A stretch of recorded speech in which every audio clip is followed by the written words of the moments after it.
es muy importante nuevamente referirnos al tema que es mundial. Y es la guerra, la invasión de Putin a Ucrania. ¿Por qué es importante? Porque hay una corriente muy importante de militantes por la paz que incluso son adherentes al liderazgo de Donald Trump. Y sin embargo, ellos consideran, por ejemplo, que Putin es un héroe, es el muchacho de la película. Y yo creo que se equivocan porque yo les recomiendo, lo hago de buena fe, no con ánimo crítico, de destrozar una posición, no, simplemente lo hago con la intención de recomendar que se lean el documento que firmó el 4 de febrero Vladimir Putin y el presidente de China, Xi Jinping, donde ahí hay una serie de acuerdos y ambos líderes, tanto el zar de Rusia, Vladimir Putin, y el zar de China, ambos son partidarios de la existencia de las Naciones Unidas y del Consejo de Seguridad. Ambos claman por un gobierno y consideran que las Naciones Unidas deben ser el gobierno del mundo. Una posición muy clara, lo han dicho, lo sostienen. Y cuando se refiere de globalismo, se está refiriendo ¿dónde acaso fue donde se establecieron laboratorios, si no fue en China, laboratorios de un sector de Estados Unidos, allá en Wuhan y en otros lugares? Y ahí fue donde salió la pandemia, por eso llaman el COVID-19 la peste china. Y Rusia también tiene grandes negociaciones, grandes acuerdos petroleros de gas con el zar de China. Ahora, viendo esto, uno se pregunta, y es importante tomar en consideración el siguiente elemento. ¿Acaso la Unión Europea y el Departamento de Estado, el Pentágono y el presidente de Estados Unidos no sabían acaso que Ucrania iba a ser invadida, cuando tanto en el este como en el oeste de este país habían colocado 80.000 soldados en una parte y otro tanto en el otro lugar, en otro espacio ruso, fronterizo con Ucrania? No sabían que Putin iba a invadir a Ucrania. Y digo esto porque estos países, tanto de la Unión Europea, que ahora están enviando armamento y poniéndose a la orden del presidente de Ucrania, igual que en Estados Unidos, que el de Estados Unidos, ¿por qué no apoyaron a Ucrania antes?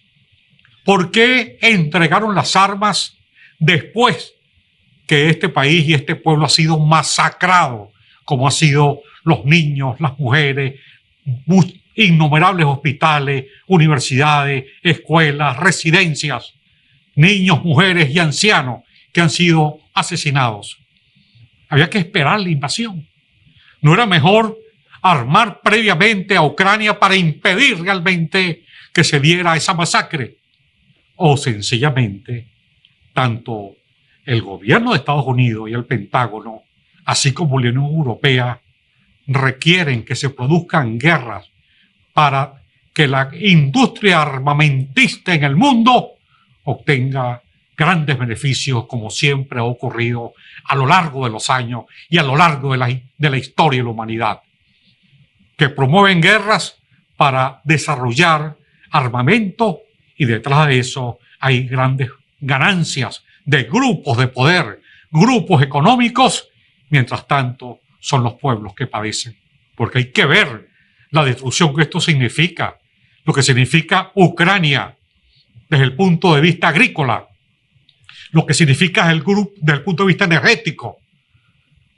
Y esto va a tener, y ya comienza a tener, consecuencias en la población de Europa y, por supuesto, en todo el mundo. Así que esto tiene que ser reflexionado.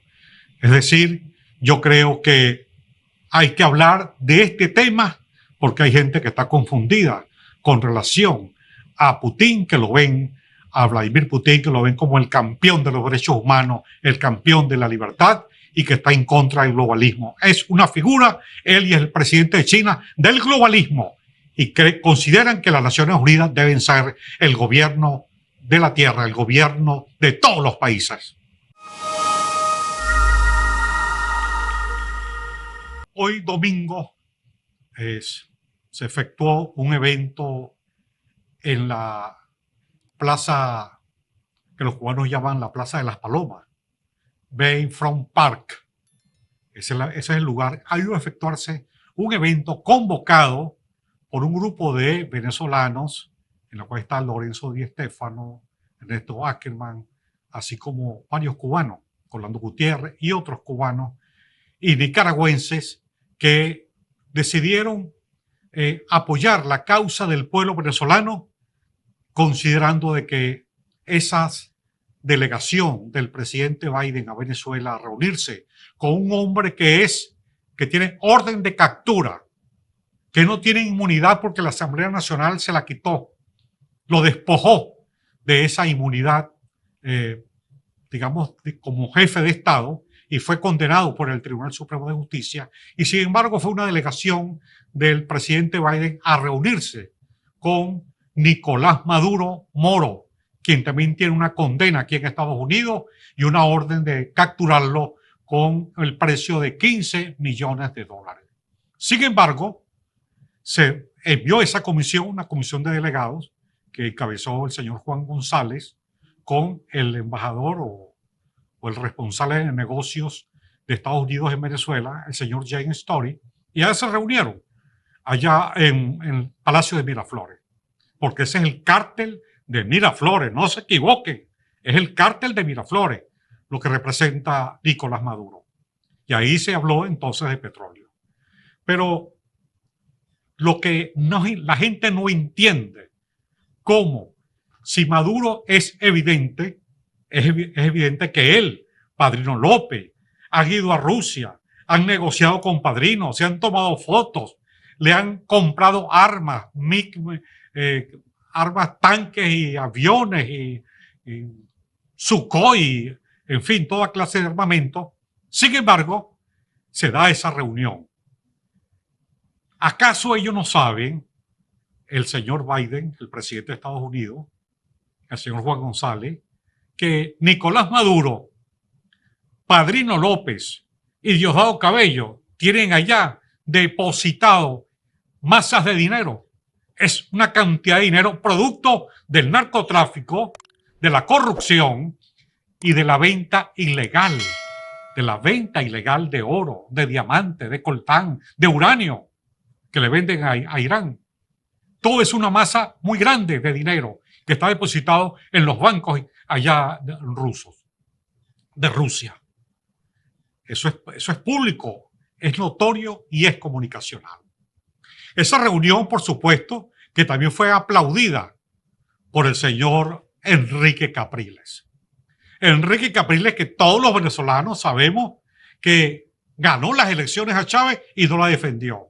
Le ganó las elecciones presidenciales a Maduro, tampoco la defendió. Es más, la gente recuerda que todos los venezolanos, la inmensa mayoría, querían ir a Caracas a apoyarlo en la lucha por restablecer el orden constitucional y cobrar la victoria. Y Enrique Capriles mandó a la gente a bailar salsa. Ha demostrado que es un pelele, es un caradura que apoya el régimen y que estuvo, y yo lo anuncié hace poco en un programa anterior, que él estuvo conjuntamente con Manuel Rosales, con Henry Ramos, Stalin González y Manuel Rosales estuvieron allá en Bogotá, reunidos con el señor James Story, y se comprometieron a avalar, a defender la visita que hizo la delegación de Estados Unidos a reunirse con el capo Nicolás Maduro. Bueno, ahí están. Eso lo anunciamos la semana pasada. Y hoy está Enrique Capriles hablando y dándole el visto bueno a esa reunión, señalando que es una reunión muy interesante. Bueno, el doctor Carlos Ramírez López, que también es un gran penalista, gran abogado, conocido popularmente por el doctor Ley, acaba de escribir un artículo para varios medios, entre ellos Venezuela Red Informativa, en la cual utiliza un famoso eslogan que se llama "Yo acuso". ¿Y a quién acusa el doctor Ramírez López? Acusa una negociación que se hizo en República Dominicana, en la cual fue vendida la mitad de las acciones de PDVSA, 50% de las acciones de PDVSA, y los firmantes de la empresa Refidonza, una venta simulada, y no saben quiénes fueron los compradores. Nada más y nada menos que el presidente de República Dominicana, Luis Abinader, y el ministro de Hacienda, José Manuel Vicente, y por Venezuela, el capo Maduro y Tarek El Exaime, viceministro de Energía. Esta denuncia la hizo el doctor Ramírez López con lujo de detalles, como sabe hacerlo este amigo combatiente por la libertad y la democracia, el doctor Ramírez López.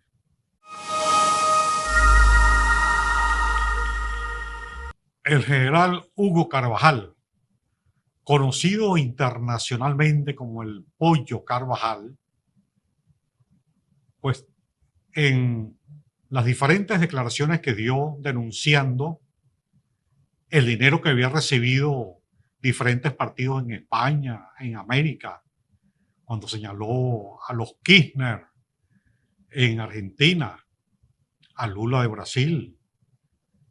Se refirió también a Petro, a Gustavo Petro, candidato presidencial en Colombia, quien en esta primera jornada electoral al Parlamento, al Congreso de nuestra hermana República de Colombia, obtuvo la primera votación, 4 millones y tantos de votos, una votación alta. Pero el Pollo Carvajal señaló que Gustavo Petro había recibido dinero, por supuesto, de Hugo Chávez, y sabemos que ese dinero de Hugo Chávez es una mezcla de petróleo con droga, petróleo con narcotráfico, donde se usaba el narcotráfico para usar por la vía del petróleo, de la venta de los barriles petroleros, para blanquear el dinero proveniente del narcotráfico. Pues bien, fue señalado el señor Gustavo Petro, candidato presidencial, por el Pollo Carvajal. Lo que me llamó la atención es que la Corte Suprema de Justicia de Colombia decidió investigar esta denuncia de el Pollo, el general Hugo Carvajal. ¿Qué consecuencias tendrá esa noticia, esa investigación? ¿Irán a ir a fondo o será acaso un momento para que Gustavo Petro se limpie de esa denuncia? Que han sido no solamente esa, otras denuncias que han sido también, que lo han afectado, de recibir dinero del narcotráfico y de la guerrilla colombiana.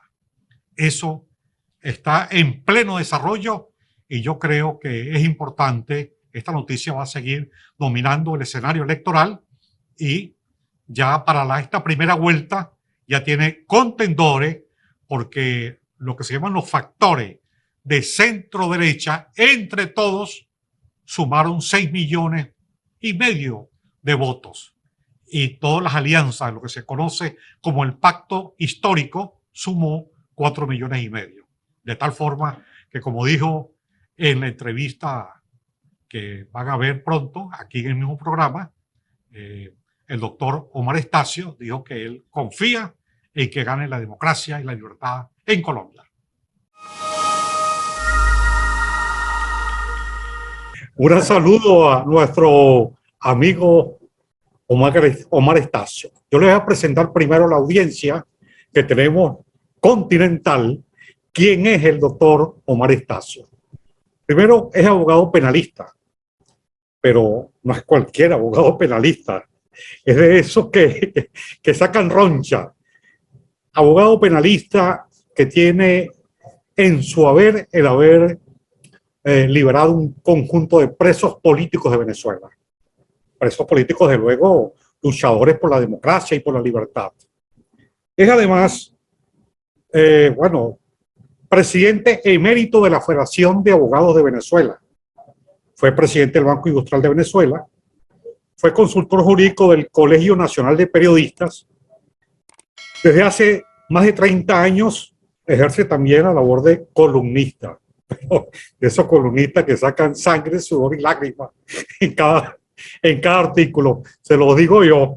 Y ahí en Venezuela, Radio Informativa, el semanario La Razón y otros medios ejerce esa función de columnista, orientadora, denunciante y realmente con mucho humor. Bueno, está fuera del país desde el mes de diciembre del 2017. Tiene licencia de la barra de abogados del estado de Florida para ejercer como abogado venezolano. Es vicedecano del Colegio de Periodistas de Cuba en el exilio.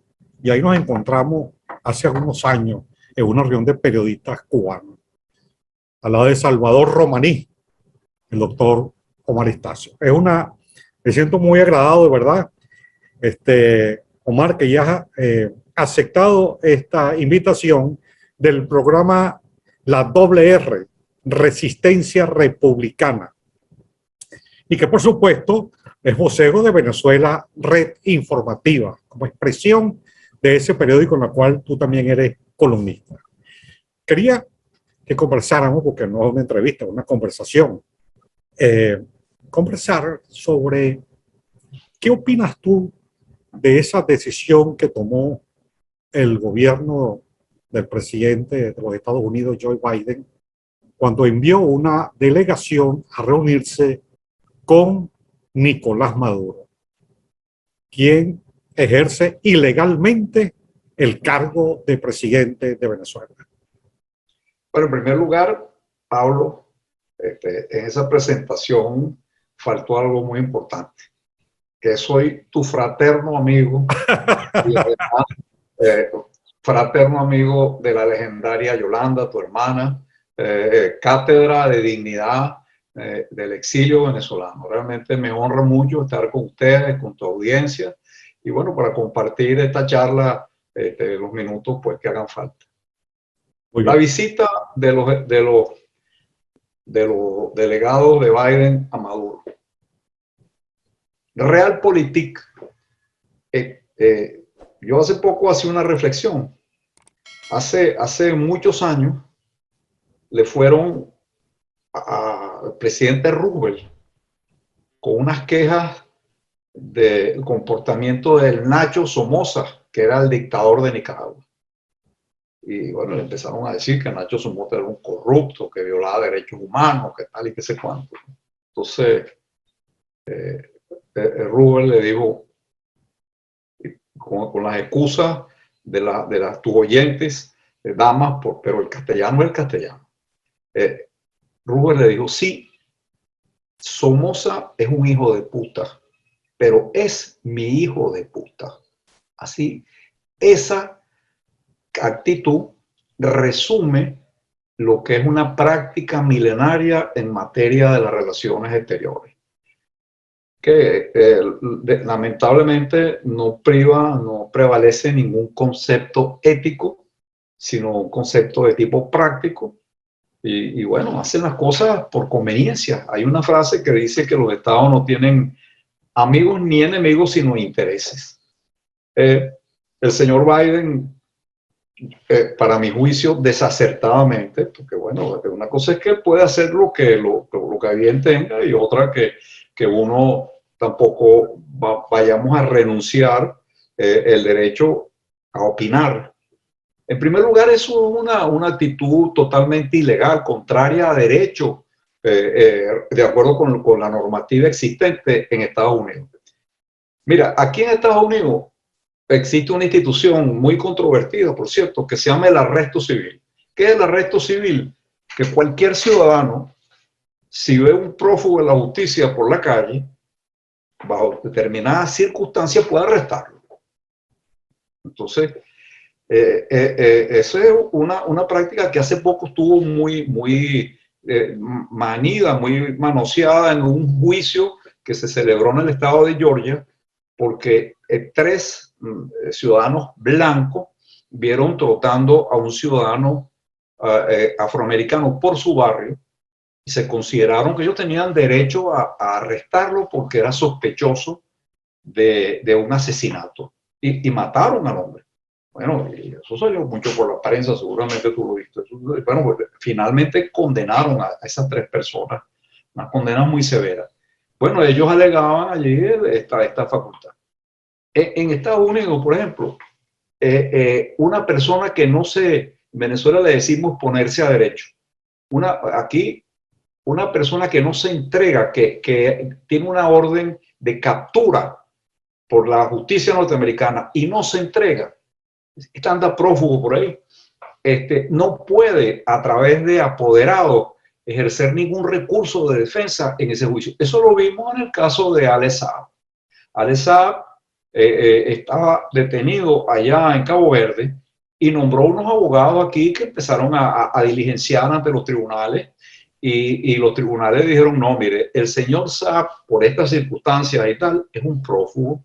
Entonces los prófugos no pueden postular en los juicios, en ningún juicio. Hay otra disposición que está en el Código Federal de Estados Unidos que impide que aquellas personas que están en la condición de prófugos puedan ejercer sus derechos civiles, entre otros el derecho a la propiedad, porque si en un proceso determinado le confiscan algún bien, ellos no pueden defenderse de esa confiscación, prácticamente quedan en manos de quienes los acusan. Pero entonces hay un contrasentido, una antinomia jurídica allí, que un hombre en esas condiciones como es Maduro, porque Maduro es un prófugo de la justicia norteamericana, y no es un prófugo cualquiera, porque creo que es la primera vez, y estoy casi seguro que no me equivoco, que en Estados Unidos se ordena el procesamiento penal de un jefe de Estado en ejercicio, porque los jefes de Estado en ejercicio tienen inmunidad, una especie de inmunidad diplomática que se da en el ámbito universal. Entonces, en determinadas circunstancias muy excepcionales, pero muy excepcionales, porque cuando en Estados Unidos metieron preso a Noriega, Noriega no era jefe de Estado. Noriega era el mandamás de Panamá, pero el jefe de Estado había otro presidente. Entonces, es la primera vez que Estados Unidos, es más, de presidentes en ejercicio, salvo el caso de la Corte Penal Internacional, que ordenó el arresto, la detención de Omar al-Bashir en Sudán, no recuerdo otro así que un presidente en ejercicio haya sido enjuiciado y ordenada su detención por la jurisdicción extranjera, por acto de presidente en ejercicio. De manera que, bueno, pero entonces, ¿cómo es posible que con todo ese entorno jurídico? Entonces yo ponía un ejemplo en un artículo que escribí. Eso es como que si estaba Bin Laden allá en Pakistán, y un día se le presentaron tocaron la puerta ahí, él estaba metido como en un búnker, y entonces tocaron la puerta y Osama Bin Laden estaba tomando sol allí en una terraza y le dijeron, mira, ahí están unos señores americanos, 3 americanos, dicen que ellos saben que usted está escondido aquí, pero que ellos no vienen a agarrarlo, pues. Ellos vienen a ofrecerle un contrato de suministro de los uniformes de las Fuerzas Armadas. ¿Qué es eso? Un hombre que está buscado por la justicia, que han ofrecido la recompensa que ejerce, que le ofrecen por Maduro, es la segunda recompensa más alta que se está ofreciendo aquí por delincuentes internacionales. Entonces, por un lado, este señor es prófugo, no tiene los derechos que yo acabo de anunciar.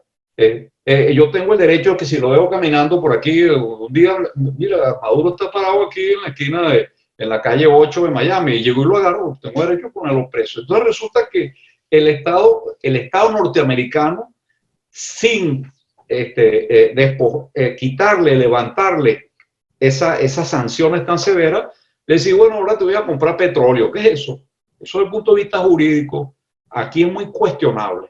Yo no he visto que lo hayan cuestionado, pero eso es antijurídico aquí, según mi punto de vista. Pero hay algo, Omar, perdona, Omar, te voy a decir algo. Debemos recordar en esos casos que tú estás colocando y toda esa argumentación jurídica, hay un aspecto que debemos también recordar, y es que el Tribunal Supremo de Justicia Legítimo venezolano, antes de condenarlo, antes de enjuiciarlo, la Asamblea Nacional le solicitó el permiso, le quitó la inmunidad para que fuera enjuiciado Nicolás Maduro. Eso lo aprobó la Asamblea Nacional. Es decir, Maduro es un hombre sin inmunidad porque la propia Asamblea Nacional le quitó la inmunidad, permitió que fuera enjuiciado, y Maduro fue enjuiciado y condenado a 18 años y 3 meses por legitimación de capitales en el caso de la empresa brasileña. Sí. Bueno, por eso abunda más en el argumento que venimos tejiendo. Es una medida a todas luces ilegal. Ni siquiera se puede decir que estamos ante un hecho de guerra, porque formalmente Estados Unidos no está en guerra con Rusia. Yo he dicho que no están en guerra. Entonces, ni siquiera bajo ese prisma que tampoco lo justificaría. Entonces, bueno, ahora, desde el punto de vista práctico, por supuesto, hay algo que nosotros estamos de este lado del escenario, pero somos el público, no sabemos qué hay detrás de bambalinas, o a lo mejor Biden o quién sabe. ¿Cuál crees tú que fue realmente el interés, más allá de lo político y penal, el interés real? Bueno, lo que parece evidente es que en el tema petrolero, a lo mejor el gobierno actual de Estados Unidos quiere dar una imagen, bueno, mira, va a subir la gasolina, nosotros estamos haciendo todo lo que podemos para que eso no pase. Ya está prohibida la importación de petróleo de Rusia, pero estamos buscando otros proveedores, pero eso no tiene justificación versus el argumento que, por ejemplo, esgrimió Canadá. Canadá se quejó que, siendo un productor amigo y además importante de petróleo de Estados Unidos, los canadienses dijeron, bueno, ¿por qué no nos lo pidieron a nosotros? Nosotros podemos suplir parte de esos millones de barriles, y los mexicanos también. Entonces, ahora puede también, por supuesto, entramos en el terreno de las especulaciones, porque nosotros no estamos viendo detrás del escenario. Puede que quizás en un ejercicio de alquimia política haya sido una manera de decir a Maduro, mira, ya Rusia es una potencia que no te va a poder ayudar más, porque está saliendo con las tablas por la cabeza de esa guerra de Ucrania. Entonces a ti te conviene acercarte a nosotros y tal, y es una cuestión de geopolítica.